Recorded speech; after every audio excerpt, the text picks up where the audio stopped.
But let's get Dennis on. Dennis Brennan, you are a historian, and you wrote a book that made a connection between Aaron Burr and Donald Trump. I definitely want you to first defend Burr. Now, Burr killed Alexander Hamilton, who is a historical icon. I don't think you'd argue with that. That hurt him, but he also was involved in something that could be called traitorous after the fact. Am I wrong with that? No. Why should anybody look? As far as Hamilton, they both knew what they were getting into. One of those guys, not necessarily, but you accept the tool, somebody's going to die. But the traitorous thing seemed pretty bad. He was trying to partner up with the British at a time when we had just gotten away from British. Am I wrong? Well, there were allegations against Burr. My research, and I think research of others, has shown that the evidence wasn't as strong as maybe history has portrayed it. We start out with Aaron Burr. Most of us, what do we learn about him? The duel. Yeah. Right. I mean, that's right. Certainly in grade school, that's what we talked about. And everybody's astonished that you have a duel. Let's talk about that from Burr's perspective. Why did it get to the point where he wanted to kill Alexander Hamilton? What could Alexander Hamilton have done that was so bad that Burr wanted to kill him? Hamilton challenged him to the duel. So it was Hamilton that did the challenge. These two had, for years, gone back and forth in New York. Hamilton was a big power broker. His in-laws were one of the four families, almost like the mafia, that ran the political information coming out and who gets slated for what office. The power was amongst those four families, of which Hamilton was an in-law. Burr was an outsider, and Burr went into New York. He became a General Assemblyman. Eventually, he caught the attention of some people when he was serving in Congress, and those people thought this guy might be a national figure. He was, at that point, obviously Alexander Hamilton thought he was the national figure, and in his mind, he wanted to, hold the presidency, which at that point, you can't blame anybody. But those power struggles went on and on, going into Burr becoming the vice president candidate first. In the first race that Jefferson ran and lost, Jefferson became the vice president because that's how they elected at that time. But Burr was on the ticket then. He was the second time he went to New York in between those elections and basically took over the General Assembly because electoral votes were done by each General Assembly at that time, not by the popular vote. And when he did that, he ruffled some feathers, including Alexander Hamilton's, by knocking out his people. Now, he was doing it for the purpose of controlling the votes in New York to give it to Jefferson in the election. And of course, that was successful. Burr became vice president. Jefferson was the president. But Hamilton never got over it. And, as I talk about in the book, some of the trials that Burr then was subject to were done in connection with some of Hamilton's associates. His son-in-law, for instance, prosecuted him out in Missouri unsuccessfully. So there was, I think in that way, politics is the same as it is now. I think what this shows is partisan politics and how partisans treat each other is not new. This goes back. And I think as a historian, that the Adams-Jefferson election was the nastiest, generally agreed. So nasty politics isn't new, but how does, all right, your political horse trading and that sort of thing goes on. You may not like the guy, but why did Hamilton want to kill him? I think it's he felt his honor was at stake because there was a article that was printed in one of the newspapers that Burr said he didn't write. It was like a letter to the editor. Burr said he didn't write it, but he then did write something that was similar to it. What did it say? Basically that Hamilton was not to be trusted. It was minor in what you see today. This is different. So basically, one of 100 articles today about Donald Trump. Yes, I mean, it's considering now they call when Andrew Jackson, one of my favorite presidents, when he got elected, in between the election and him taking office, his wife died. I'm sure you know that. And he always blamed his political opponents because they latched on to a story that was true, but is meaningless. That way back when she may or may not have gotten a divorce in time to marry Jackson. No one had any problem with their relationship, and even his worst enemies agreed that it was a very loving relationship. But she died from all of the stress of the campaign. And I think it was John Quincy Adams who was leading it. He doesn't get that kind of like historical reputation for killing, so to speak, Jackson's wife the way that Aaron Burr. Is it because of the direct like that it was a duel? How come John Quincy not? How come nobody? Not everyone says, oh, your partisanship killed the president's wife. How come they don't say that to him? I suspect it's because Hamilton's people, and Hamilton himself started the New York Post newspaper. Right. It was very common to have newspapers associated with, political parties funded by them. So he had a good network of the media out there. He understood how important it was. So I think they painted Aaron Burr as this, criminal person, and it's very hard, as we know now, also to overcome a bad reputation. Once they start writing things about you, it's difficult. Right, but Jackson probably had the same kind of allies as well at the time, or no? Yeah, I think. I'm sorry. Go ahead. Well, both you guys. Either. Please go ahead. I said you meant Burr. You said Jackson. You took a Burr. Right. No, I mean Jackson. Like he would have had the same kind of media allies, and I'm sure that he was obviously very upset about his wife dying. He absolutely blamed and it was John Quincy Adams in particular, his opponent, because it is a smear because something that as a journalist, and Dennis just said it. Hamilton founded the New York Post. You love telling stories about politics, but you love telling stories about politics that are about you even more when you're the one that's buying the ink. So I think that part of it, Dennis, that Hamilton was able to shape this story when it happened and perpetuate it to legend, almost legendary status. Yeah, I think that's a good point. It's the power, and a lot of the power was on the East Coast. Jackson, wasn't from there. Ironically, Jackson was in a duel and killed someone also, but nobody ever talks about that. And that was before he became president. Part of his, he's colorful for being in duels. Jackson is. But yes. But look, Jackson, part of that is Jackson won. Jackson served 2 terms. He's a war hero. What are you gonna fixate on a duel when he when he wins the War of 1812, where he basically founds the Democratic Party, sets up all kinds of things. You're gonna focus on duels. He's a much stronger figure. But let's get back to Burr. So again, explain more why people should reassess Aaron Burr. Well, I think, in the book, I lay out the shabby evidence they had, especially on what they call the Burr conspiracy. And here's the book on Amazon, and it's in other places as well. But go ahead. Yes, thank you. The evidence that was presented, and they tried him for treason, which is, as you know, has a very distinct. Very serious. You can't just we throw treason around a lot even now. I think some of the examples we see, Donald Trump's been called. I think in some people's mind, if you look at someone they like the wrong way, it's treason.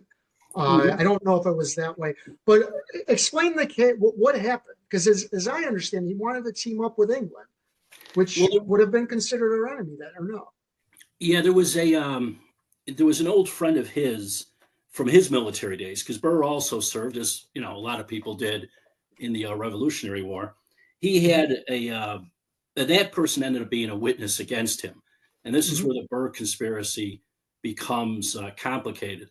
They didn't have any evidence that he took a step to further the conspiracy, which is what you needed. But the idea was he was going to go to Louisiana, meet up with his friend. They were forming an army supposedly, and this is all based on the testimony of the one-time friend who had taken an appointment from President Jefferson at the time. And did this friend get anything to testify? He got a deal. He was on the payroll, basically. He was on Jefferson's payroll. So the testimony itself is pretty suspect. And they had nobody else to back it up. There was an alleged meeting. And, the Supreme Court Justice, John Marshall, oversaw the both treason trials, and said, well, you have to have a second person. You have to show what's the furtherance of the conspiracy. What's the act he took? Well, they couldn't show any act. Now, Burr, to his dying day, said that the plan was not to go down there, form an army, and take on. They would have fought Spain for the western part of the country and formed their own country, allegedly. And part of that country would have been Mexico too, which maybe that would have solved some problems. But what did he say was the reason for the trip? He claimed that he was actually looking to help the country, that somehow we could purchase those areas or make a deal with Spain, but that he wasn't looking to go to war. The book is titled DC Swamp Strikes Back, Aaron Burr, Donald Trump, and Their Similar Battles. So in the book, you do an anecdote about Burr, and then you, not immediately, then you segue to something about Trump. How is all this related? Well, I think both have had many cases against them. Trump had 4 cases filed against him in criminal court, some civil cases also. Now, commonly we're referring to it as lawfare. I would say that Burr had the same issue going on. Thomas Jefferson and his... The connection is these bogus... what did they do to Burr? Was it impeachment? No, he was out of office. So why was John Marshall presiding? He was presiding because at that time, the court system, if you're going to charge someone with treason, the Supreme Court immediately go to the yes. All right, and we've had. Was this a Logan Act violation or something like that? It was something like that, yes. Yeah. And that could be a lot like General Flynn type stuff. He was not actually in office.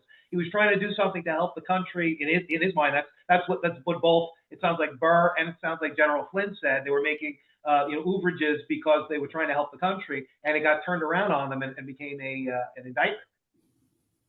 Yeah, it's similar to that, and I think because Burr had built up enemies, even going back to his election with Jefferson when there was a tie, because Burr and Jefferson tied, and then there were some in the Jefferson camp who said Burr didn't do enough to take himself out of the running by just saying, I ran for vice president, I have no interest in this.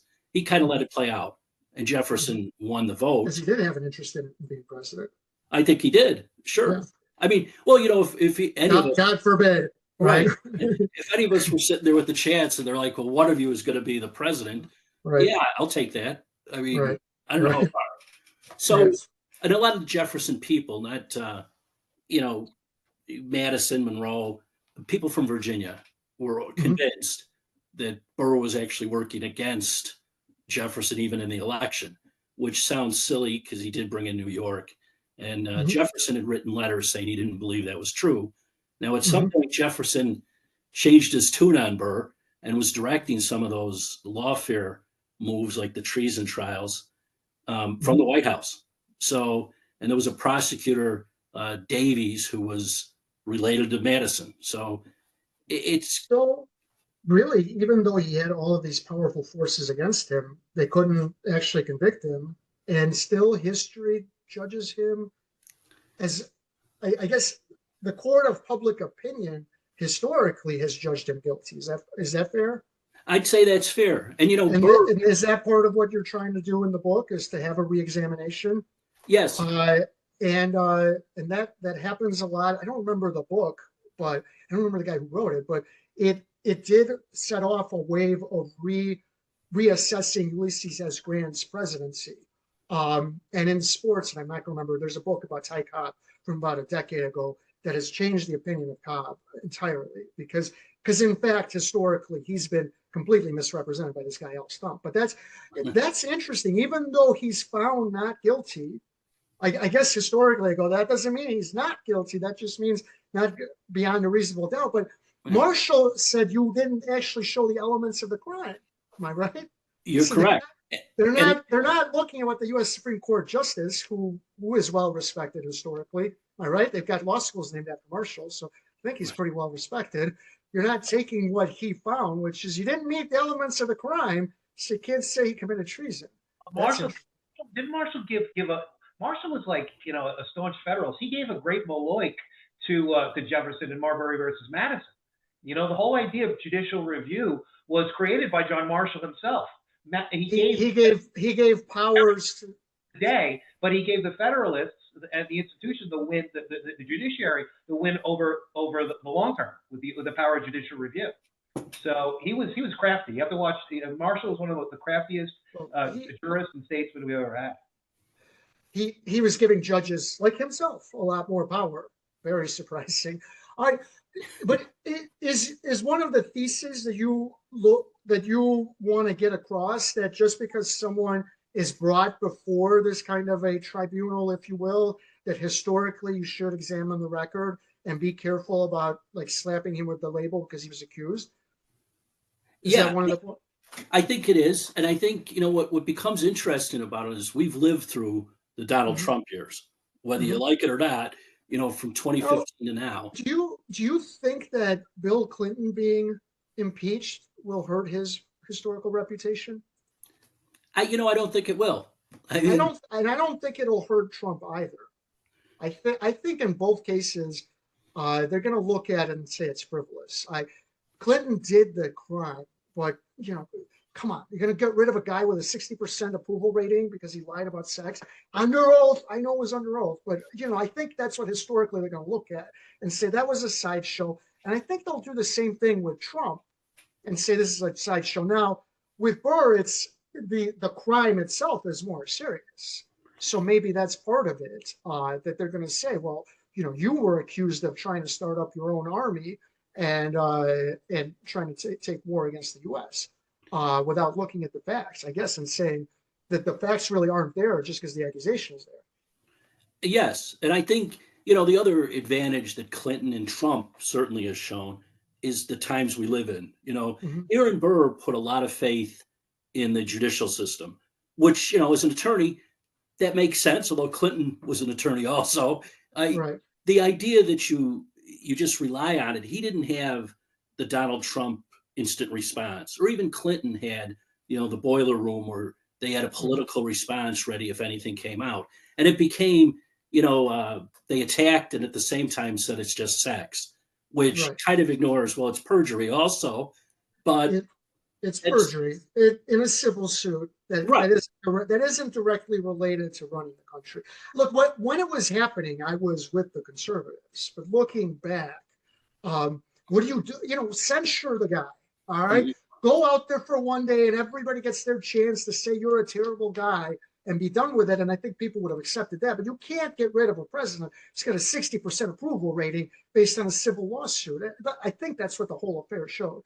But I don't think Clinton's going to be hurt. I don't think Trump's going to be hurt by that. There's other things that people will look at, but I don't think anybody's going to say, oh, he was impeached all these times. Bipartisans, because that's what everyone sees. But would you say it's the same way with Burr? That it was a partisan affair, that it was his enemies who said it and his friends who defended him, and that there was no objectivity, there was no in between? That if you hated Burr, you thought he was committed treason, and if you liked Burr, you didn't? Is that how it played out? I think yes, but the disadvantage Burr had is he had helped build the party, even though he really wasn't part of the party with Jefferson. When they first recruited him, nobody really knew what he was. Was he a Federalist or a Democrat, Republican? They didn't know. He became part of that party, built up New York for them. And a lot of those people, it was based out of Virginia, and a lot of the power was there. And they had several presidents after Jefferson that came out of there. The issue is he was basically, fighting the so-called swamp, and, which I consider not only all the administration that Jefferson had, but also the newspapers that were spread out, which their party controlled a lot of them throughout the country. He had a different way of, or a different hill to climb, I suppose. And once it's out there and it's kind of accepted that that's what happened, and maybe you got out of the case based on a technicality, because Marshall's saying you didn't meet this element. But if you're not a lawyer, you sit there and say, well, technicality, and we know we did it.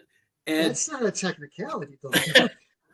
If you didn't meet the elements of the crime, that's the key. That's the whole central thing. It shouldn't have been brought. Right. It's not a technicality.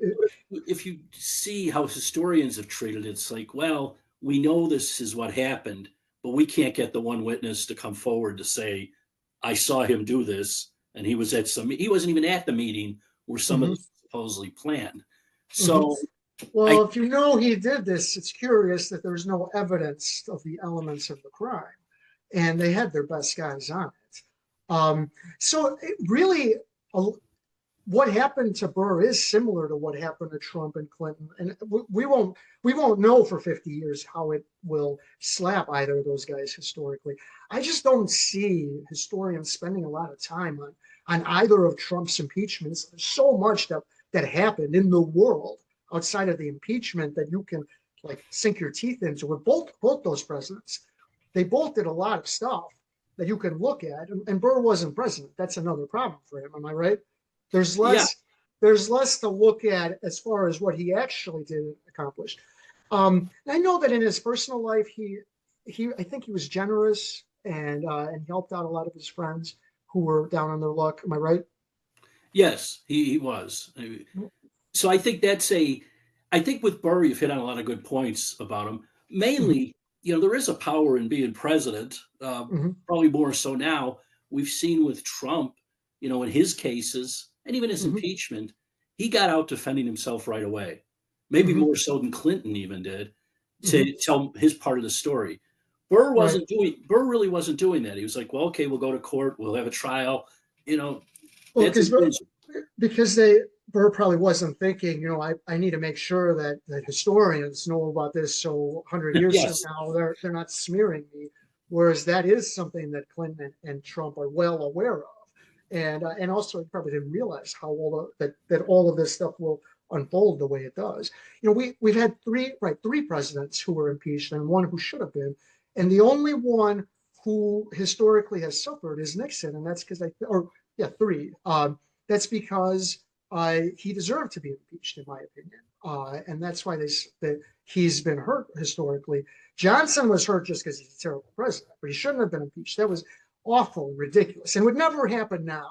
That what happened with Johnson would go to the courts, and the court would decide who's right, and that would be it, and nobody would be talking about impeachment because he wanted to put someone in to office, and they said, well, we passed the law. It doesn't allow you to put someone in the cabinet. It was ridiculous. And then they try to impeach him for that. But with Burr, who wasn't president, that's part of his legacy. But as you said, the main thing is that he killed Hamilton. So that also that colors it because Yeah. naturally he's unsympathetic because he killed a very sympathetic figure. Right. And And so then, one of the things that Hamilton died, but the people around Hamilton claimed that he shot his gun to hit a tree, where Burr took aim and shot at him. Now I don't know if I'm in a duel, I'm aiming at the guy. I'm with Burr on that, right. but What you want him to do? Well, their argument is that Hamilton is the one who challenged the duel. Is that a historical fact, or is there an yeah, argument about no, that's a that? historical fact. So he challenged him to a duel, and then what? So their argument is he challenged him to a duel and then lost his nerve. Well, that he was too much of a gentleman to really shoot him, which makes no sense, and that he Right. actually shot above his head to hit a tree. Well, then why did you challenge him to a duel? That Right. whole they had to go across the river from New York, where the dueling was illegal, and they had to go to Weehawken to the flats where it was legal to duel still in New Jersey. It was a very planned event. It was like, you had to get on the boat. It was production. Now, he didn't do that just to go there to not shoot the guy. The only time in a duel that you don't shoot is if one person shoots and misses and honor is satisfied. And that's not going to happen if Alexander Hamilton was the one who actually called the duel. It would have been Aaron Burr who would have been in the position if Hamilton shot at him and missed. Burr could have been the better man and shot the pistol into the air, into the ground, and say, "Honor is satisfied, Mr. Hamilton," and walked away. That's like you spike the football type thing in modern parlance. But that's how what would have happened in duels. All right. Now let's talk about Trump. I think you think he's a good president, right, Dennis? Yes, I do. All right, but let me go through some of the stuff I don't like. Doesn't he spend a lot of money? Yes. Not his own, taxpayer money. Yeah. I mean, he spends more than Obama, really more than Biden even. That's one of my favorite things about Clinton, and Republicans, conservatives always point out there's a Republican Congress. It was easier. That's true, but it was Clinton signing those budgets. So to say he had nothing to do with it is just ludicrous since he signed them. He had something to do with it. He had to sign them. But he spends a lot of money. Doesn't he center a lot of power inside the presidency? Yes, I think that's true. And I think we're seeing that in this term, that he might be bypassing some of the normal procedures with Congress. One of my least favorite things about Obama, who liked to say I have a pen and a phone and I'm going to use them. And he couldn't get anything passed. He couldn't get anything passed after the Affordable Care Act. And he just started writing executive orders. The only thing he could pass was sequester, which they really didn't pass. It's by force. So if you're a small government conservative like me, why should I like Trump? Well, I think it probably comes down to what was the Ronald Reagan quote: if someone agrees with you 80% of the time, that's a friend. Right.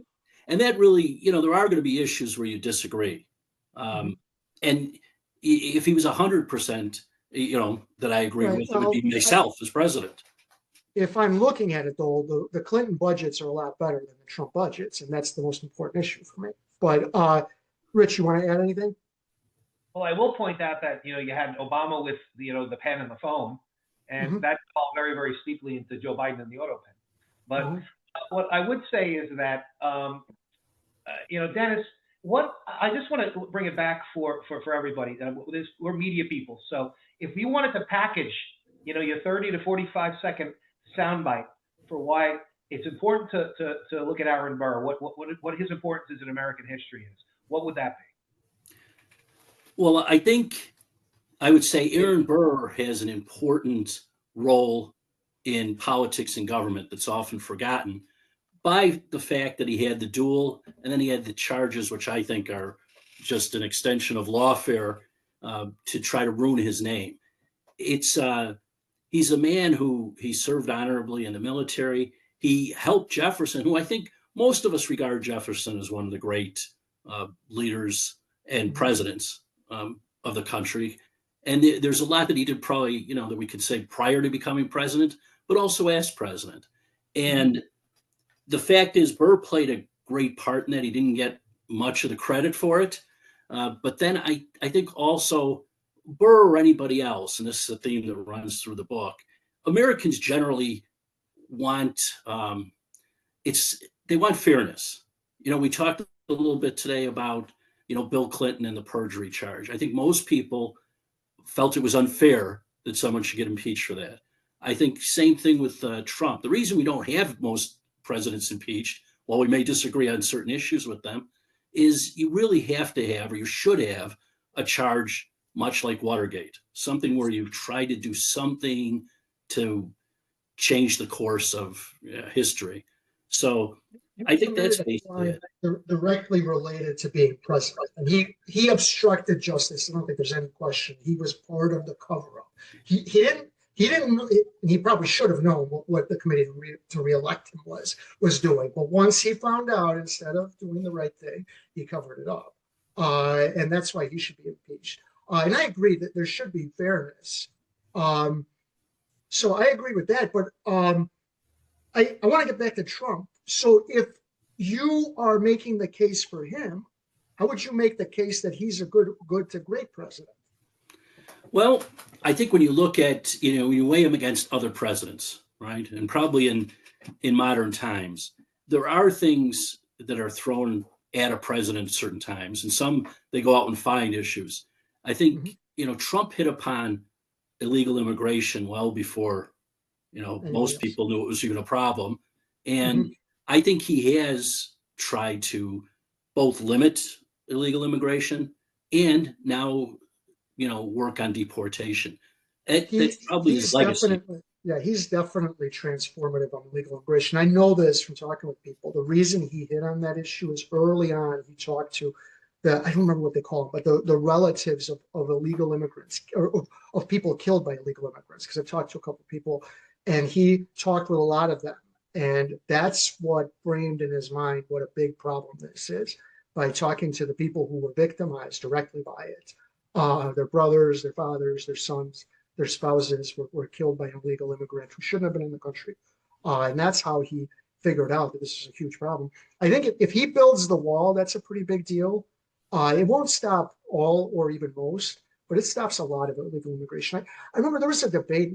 The argument against the wall is they can just bring a ladder. It's a 20-foot wall. So I was like, a migrant is going to look awfully suspicious carrying a 21-foot ladder. Look, the idea that unless you stop any theoretical way of getting into the country, that means it's not worthwhile. Yeah. The cartels do tunnels, but if you have a wall, you can spend more time trying to find tunnels because the wall is going to stop that. And you're right. Before Trump, this it wasn't even close because if you had any kind of aggressive action, you were going to be called a racist. And he was like, call me a racist. I don't care. And he took that fire and he's like, this is my policy and I'm going forward with it. He's a lot more successful in the second term. Some would argue too successful because I think he violates a lot of due process in trying to get rid of people. But you're right on that. But if you say he took on illegal immigration and nothing else, is he really a great president? Well, I think he's done more than that. I mean, honestly, what else? You look at foreign wars. I think especially Republicans, in the past have been quick to say, let's invade, let's get into an endless war. Trump hasn't entered any of those endless wars and was working to get us out of Afghanistan. Now Biden did the final pullout, but the idea I think he gets is that Americans, they don't want their sons and daughters going overseas and being targets for other countries in a war that they don't know the purpose of and they don't see the ending of. Historically, how big a deal do you think the Abraham Accords will be? I thought it was going to be huge. Now, the Middle East is on fire again. But is it on fire? And also, don't the Accords you don't have the UAE, you don't even have Saudi Arabia, which basically has a peace deal, not on paper, but neither country, they basically have a wink, nod, nod agreement. You don't mess with us, we won't mess with you, which is a peace deal. But doesn't that tamp everything down? You don't have the UAE and these other countries immediately jumping in against Israel with anything but maybe some mild rhetoric. I think it actually is a really big deal. And it keeps us from having to actually put people there, soldiers there. And that is something that he should get credit for. And I'm not sure, there's so much that goes on with Trump and his presidencies. And some of it he starts, but also there's some where you've got, whether it's the impeachments or law cases against him, lawsuits being filed. There's a lot of opposition to anything he wants to do. And it seems like it's based on Trump's idea. I want to put that, when you understand historically how big a deal this is a menorah in the UAE. I can't tell you, if somebody said this 10 years ago that would be possible, you could get killed in the Middle East in 2015 for suggesting something like this. And in the US, they would laugh at you. I think it's a really big deal. And this isn't just symbolic. What happens is Jewish people and Arab people come to this square and they celebrate together. And that's not just symbolic. I think that's a really big deal. I think the Abraham Accords are a really big deal, but I don't like how much money he's spent. And I don't like how much power he's asserted, but I think you'll agree with me on this. The presidency is the hardest job in the history of the world. And the best presidents aren't right all the time or even close. And so that's what gives people, whatever you want to focus on. I remember I said something about Clinton and a friend of mine said, but what about not Ruby Ridge, but the other one, the one in 94? What about that? And I was like, Waco. He's like, what about Waco?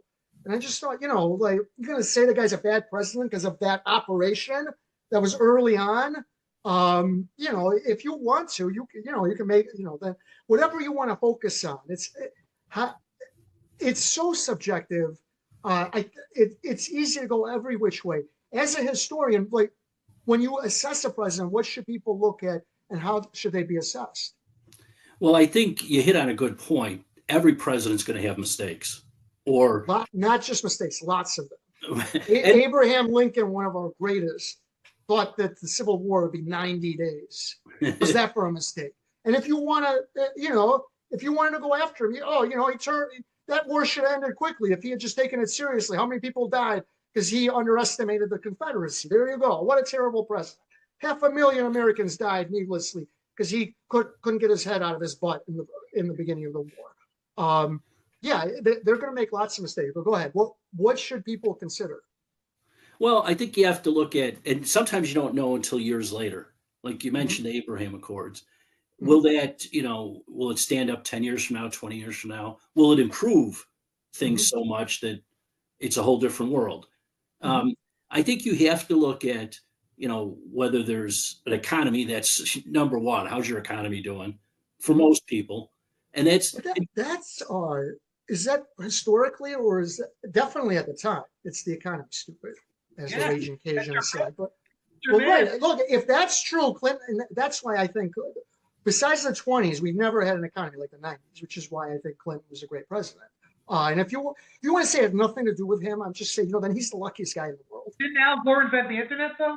The reason Gore says that is because he provided funding to Mark Andreessen at the University of Illinois for Mosaic, the first commercially successful web browser. Because that is the internet, browsing the internet. But he says that. Listen, you know what's ironic is Andreessen doesn't say that, even though he's the one who created it. But all right. So basically, we don't know until much later. Am I right? I think so. Yeah. You look back and you say, for instance, wars. What's Lyndon Johnson remembered for? Vietnam, right? But what, in the 60s that people didn't think in like 1969 that Vietnam would be an important part of his legacy? I think they did as the war dragged on, which gets back to this idea with Trump not wanting to be involved in these foreign wars. I think a lot of people would tell you that went to Vietnam that, at the beginning there was a purpose, but then it became take some territory, back off. And you become a sitting duck and there's no purpose to winning anymore. It's like, we're just here and our soldiers are being killed. Right. Now, would one problem for Trump historically be that if you don't start a war, like it's hard to see the benefit because the benefit is compared to a hypothetical that you can't imagine. Well, he didn't start wars, so there aren't all these people dead, but they're not dead. Would that be a problem for him? Yeah, I don't think so. But I do think you also, you inherit wars at times too, right? There's, it's like, what do I do? I'm stuck with this. Afghanistan went on forever, it seems like.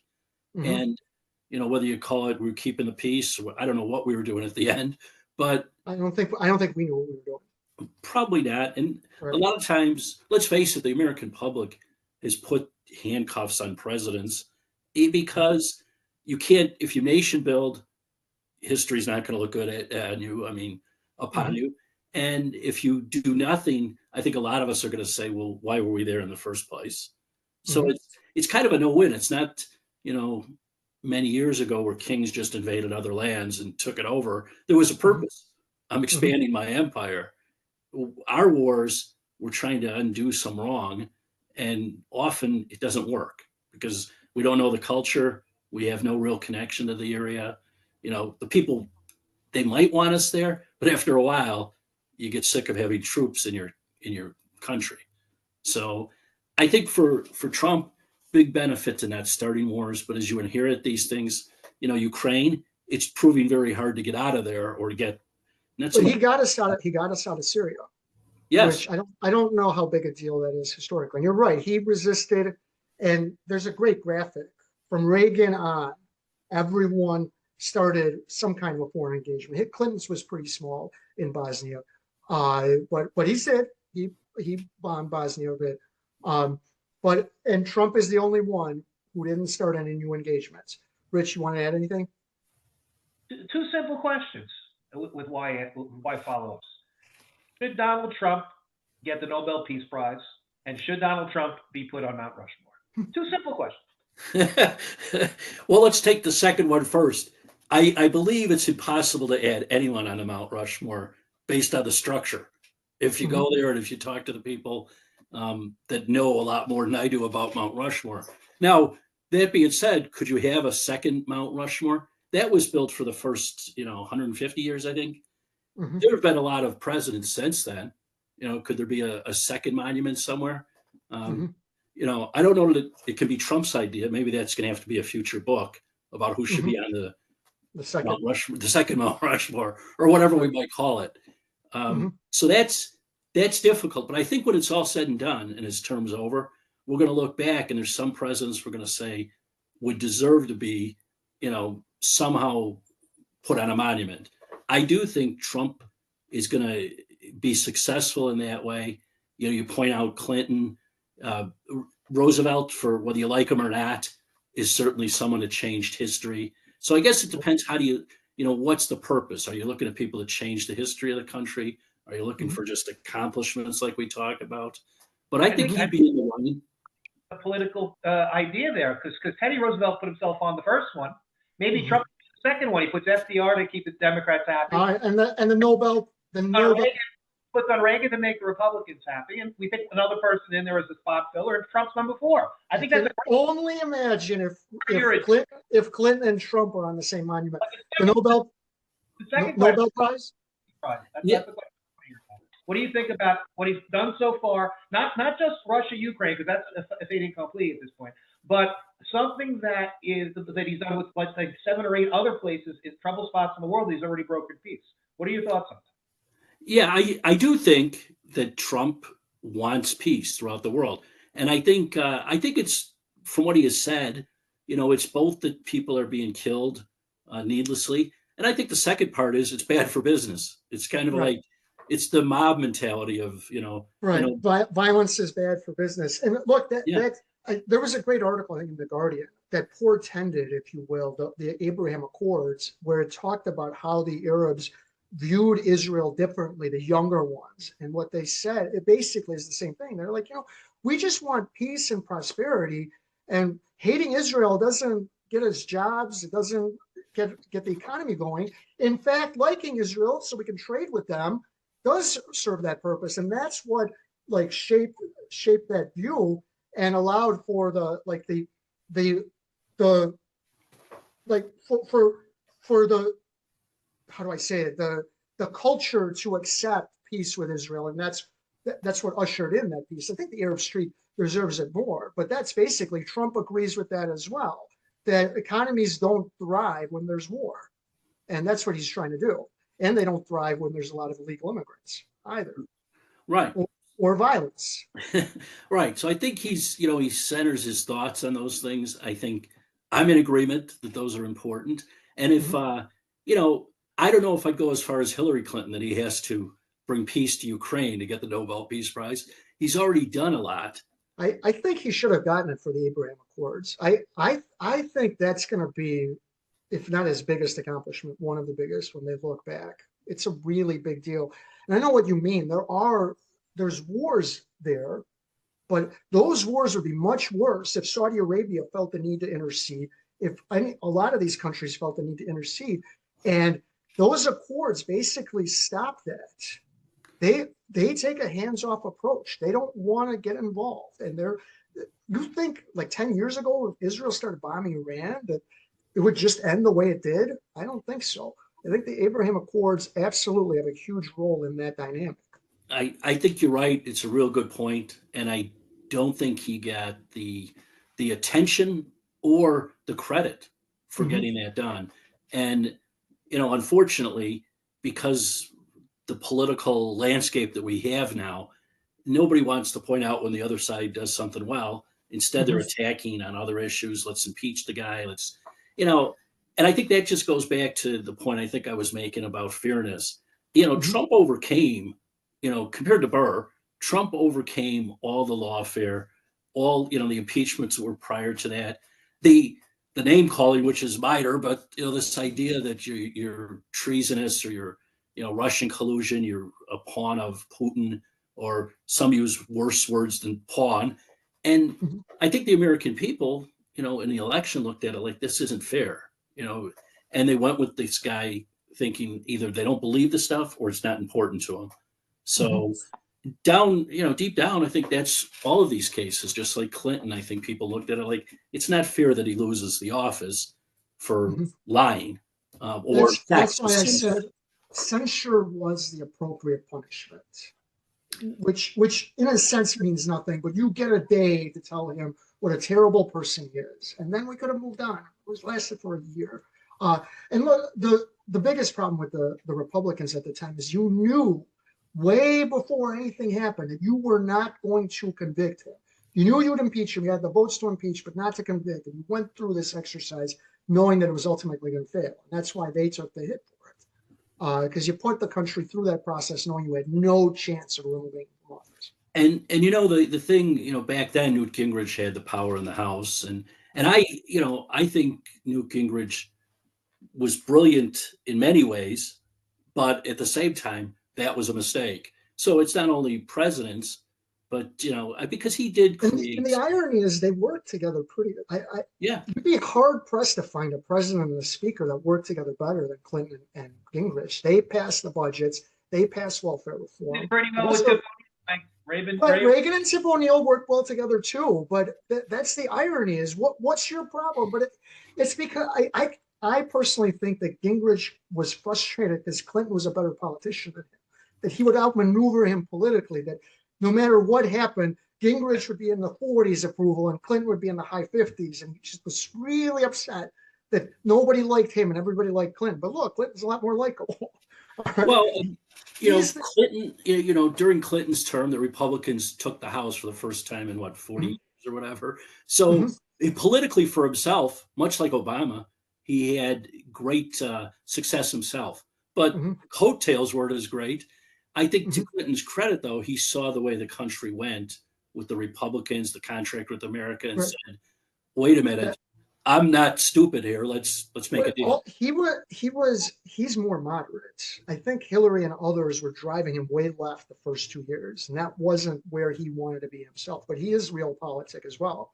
That he looked at the landscape and he said, "I can't pass what I want. I got to pass what I can pass with this Republican Congress. But I'm the president. I have to work with them." And Obama never got that in his head. Once the Republicans gain Congress, you have to work with them and you have to moderate yourself because you're not going to pass anything. It's one reason why I think he's a terrible president, Obama, because he didn't understand where the country was at. You don't have the Congress anymore. You can't bring these like far left bills forward. You can. They're just not going to go anywhere. Now, Trump, how would you say he's worked with Congress? Trump, I think at this point, it's surprising that they're not able to do more, but the Senate's always been a problem to get to the, 60 votes on so many issues. But you have the House, I think he's worked well with. It's the problem of the Senate. And, if you're elected to a 6-year term, you're less likely to think you have to take orders from a president or even suggestions. It's like, I'm a senator. House members, a little easier to pressure them. But I think he, this term, I wouldn't say ignore, but I think he's using as you mentioned, the executive order idea, which I'm not a big fan of, never have been. But I also politically understand if these presidents feel they have nowhere to go, I can't pass it. So I'll take out the pen and issue an executive order that's going to be changed when I'm out of office. So the Emancipation Proclamation was an executive order. So there's a good one. Right. They're not all historically bad, but yeah, I don't like that in my opinion, he conjures up emergencies and then takes this extraordinary action that you can't take unless you conjure up an emergency. And tyrants do that stuff. So I'm not a fan of everything, but I think on illegal immigration, first of all, it's a really complicated issue. So it's hard to get it exactly right to deport a lot of people, but also make sure everyone gets their due process. I think that's almost impossible. So if you're going to be aggressive, people's due process rights are going to be violated. But you're right. No other president except for Eisenhower took this issue seriously, and they just let the border become porous. And he's doing a really remarkable job on that. So that will be a feather in his cap. I think the Abraham Accords will be a really big deal. Not starting wars will be a really big deal. But look, we have a debt that's going to strangle us, and he's not doing anything at all. He's got 3 more years. And Clinton proved you can. All right, he proved it. Like he was pretty well with the tariffs until this appellate court stepped in. I think he's going to win in the Supremes. But these tariffs were a moneymaker. They're a money Mike. You got to give the president a little bit of room to make some Well, money. if they're so great, he should go to Congress and get them to approve them, because that's why they're not being allowed. It's not. Congress that is full of lawyers, and it never gets done when lawyers are involved. You know that. There's a genius to everything. There's supposed to be deliberation. It's not supposed to be easy to get this stuff passed.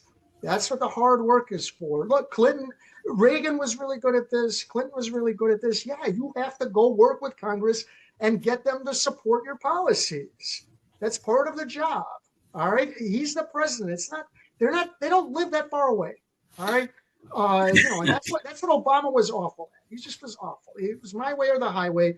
And the minute that the Congress stepped in his way, he didn't know what to do and was basically impotent for 6 years. That's what he was terrible at. But Trump's got to go to Congress for this stuff, and and whip the vote. He's got his party in there. Get him in line. You're saying the tariffs are great. How come he can't get 60 out of 100 senators to see it your way or get close? He wants to sign into a bill at this point politically now. We're almost at the point where everybody's looking at, they're talking 26 midterms already. So the only bills that they can pass right now are things that are non-controversial and that aren't going to create midterm election issues. That's what we're already in there. We're already in the midterm season. It's already started. It's September. We're back from Labor Day. We're in the midterm season already politically.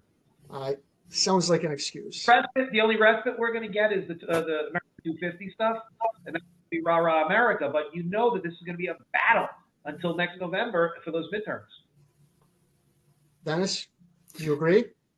Well, I think to an extent, like we talk about Reagan working with Tip O'Neill, Clinton and Gingrich working together. The parties, while they were always divided, have become even more divided. And on the, I think on the Democrat side, Can I interrupt you? Did that start with Clinton? I don't know. It might have. Was it like that? There was partisanship, and there were plenty of Democrats who didn't like Reagan. But I just don't remember it being like intense like this. Yeah, and it definitely was intense under Clinton, and coincidentally or not, but when cable news came along. I think right. I think, and now it's even worse because social media is out there, and we have. I wanted to get this photo up. That's Chuck Benicia, a guy I wrote about. He was the mayor of Chicago Heights. That's Ronald Reagan. The reason I put the photo up, that was part of Reagan did a tour of America in 1986 to get his sweeping tax reform paid. That's the stuff you want to get stuff passed. Get the public on your side so they pressure the Congress. If he thinks tariffs are great, go out to the country and prove it and get them to pressure the Congress the way that Reagan did. That was one of many stops that Reagan made trying to get the public on his side, and he did. Right, Mike, though, I think that after Monica Lewinsky, Drudge Report, cable news, and the Clinton impeachment, politics fundamentally changed. The president before that could walk in any city and any state and be welcomed. Today, the president of the United States is not welcome in a lot of places. Dennis, have we ever seen anything like this? This temperature that we have with the president throughout history, where a president, I'm thinking, the only historical parallel I can think is Abraham Lincoln wouldn't have been welcome in Richmond during the Civil War. That's how it feels. One thing I'll say about Chuck, I met Chuck many, many years after this photo was taken, and a lot of his friends still talked about the time they got to meet Ronald Reagan. So it was like, in that sense, a different time that people were excited to meet the president, and they felt really good about Chuck for making it happen. But you're right, there's a lot of places now the president can't go because he's that hated. But I felt that started with Clinton. That this, like, there wasn't this kind of partisanship with Reagan or Bush. Bush wasn't president for that long, but Reagan did a lot of controversial things, and it didn't even Iran-Contra. I don't think the temperature ever got like this, or did it? Am I wrong? No, I don't think it did. But I do think, probably if you lived through those times and you were close, we have a recency bias, right? Everybody thinks this is the worst ever that, presidents are treated, or parties. And to some extent, I'm guilty of that too, because you see it so quickly on social media now. There's people, there's all kinds of names being called on both sides, whether it's Obama or Trump. They're called things that have nothing to do with being president, and some of it are just made up lies. And now, because we have the left really running the Democrat Party, it was the far right running the Republican Party. I'm not sure we call it that anymore. It's more of the Trump right. Right. I think he has transformed the party. He definitely has. Tariffs were not something Republicans thought was a good idea. Am I right? No, and Not I think until even illegal immigration, they talked like they wanted to take action. But Bush had 8 years. well, right. You can look this up. There was a bill that passed that actually gave him money to build a wall. Never built it. Bush, that is. They all gave it lip service, but they didn't do that much. But look, Republicans were traditionally fiscal conservatives, and the most fiscally conservative president that in my lifetime is Bill Clinton. Trump isn't fiscally conservative. And I don't like that. I don't know. Historically, it depends. If this debt strangles us and something really bad happens, he'll be tagged hard. If we maintain it and the debt never brings us to our knees, then maybe people 50 years from now will say it won't matter, because 50 years from now that's going to look really, really small. Yes, and I think part of that is, I don't know if Trump. It's often some people that are his supporters will say he's playing 3D chess. Others will say he's complete nut. But I do think that's something that's on the table. You have to look at spending, and you have to get it under control, that we don't have this, what is it, $6 trillion debt. We have to do something here, I guess. And it's become. It was supposed to be doggy. Doge. I'm sorry, I mispronounced it. I saw Rudy Giuliani when he was running for president in 2008. He was talking about this when he was mayor. And he said, the reason it's hard to cut spending is everyone in my cabinet comes to me and they always ask me for more money. It's my job to say no. That's what Bill Clinton was able to do. It was a lot of his constituents who were going to get less money. It's not that easy. It's not like running a business. And even running a business, you have to cut. You have to cut staff. You have to cut a lot of different things. It's not easy, but it's not easy to cut spending. And Bill Clinton did it. Trump, I think he thinks my 4 years, it'll be fine. It's somebody else's problem. And that's how it's grown to be this big problem. Yeah, but eventually someone is going to have to deal with that issue. Right. And I think, the problem is you have to prioritize. Obviously, he made illegal immigration number one on the list. I think getting the economy straightened out is probably number two for him. And then you have to work your way down. Unfortunately, 4 years go very quickly and he's done. So who takes over? And, you're right. When you look at spending or budgeting, the difference between businesses and government is government can have deficit spending. They'll lie and say, oh, it's balanced, whether it's a municipality or the federal government, but they're not balanced. It's you're projecting revenues, which you're in a lot of cases making up. And, those expenditures, yes, you're going to spend those things or maybe even more, but you're definitely going to spend at least what you budgeted.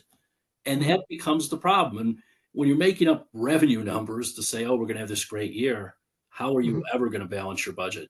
I mean, it's a problem. And if you go to anyone and say cut, I think most Democrats will say, well, cut defense spending. And then Republicans are saying cut all these social programs or giveaways. That's how Obama and the Republicans came together with sequester. That we cut the social programs and we cut defense, and they thought they'd make a deal because nobody would ever want to cut their pet projects, but they couldn't make a deal, and so they did cut every which way. The only thing I liked about Obama was sequester. Rich, we got to wrap it up. You got any questions? And I got one. No, I'm good. Yes, Mike. Dennis, thanks for coming. This has been really, really cool. All right, last question, Dennis. Who do you think is the most overrated president and the most underrated? Wow. I think George H.W. Bush was underrated. Okay. Maybe only because he went the one term, but there was a lot accomplished. Some of that, I guess you could say Reagan had started, but I mean, we saw the whole. He put a coalition together really well. It made it look easy, but it wasn't easy against Saddam. Maybe it's easy. I don't think so. I agree. He turned what could have been a big problem into a very quick war. I think history will judge him fairly. judge him nicely for that. And he lost because the economy was in a mild He recession. lost because he was a better administrator and government guy than he was a politician. You look at it, he just didn't have the savvy, and he miscalculated about Bill Clinton and his charisma. Bill Clinton had a couple of things during that campaign, like the saxophone on Arsenio Hall, a couple of things he just stole the show, and couple that with Hurricane Andrew in Florida. He miscalculated the response, and Florida was a big state that year, so that was very important. I think that Carville was right, and Clinton folk. It's the economy, stupid. They built up. The economy wasn't that bad, but it was in a recession, and Clinton, that's politics. You make an issue out of something, So the most overrated president? I think the most overrated president is Obama. Honestly, I Right. think Well, I think that like this close, any rating is meaningless. But I agree. They put him in the top 10, which is just ludicrous. He accomplished nothing. All right.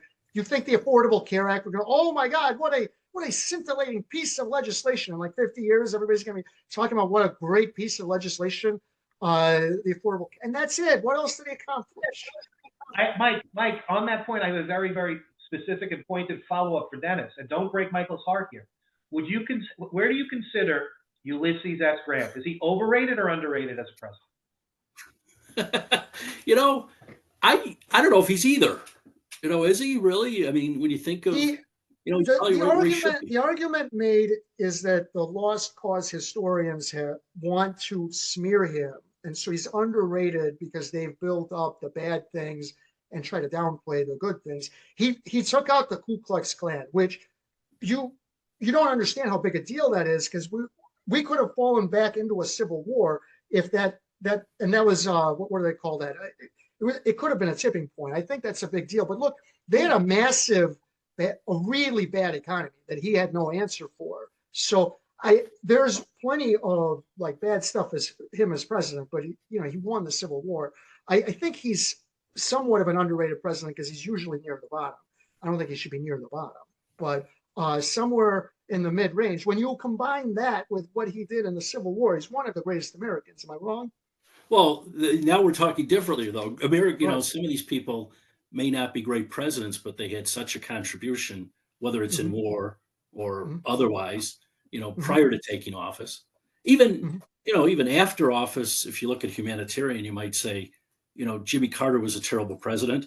I think most people think that's true, but he was a good ex-president for the most part. At the end, he started spouting a lot of stuff, but he worked hard on something he believed in, Habitat for Humanity. He did a lot of good after leaving the presidency. Okay. And who's your favorite president? My favorite president's been Reagan for years. Really? Yeah. I like Reagan. My big knock that he ballooned the deficit. How do you respond to that? Yeah, I think he did. I think because defense was so low on the priority list prior to him, and he built it up with the idea of we're taking out the Soviet Union.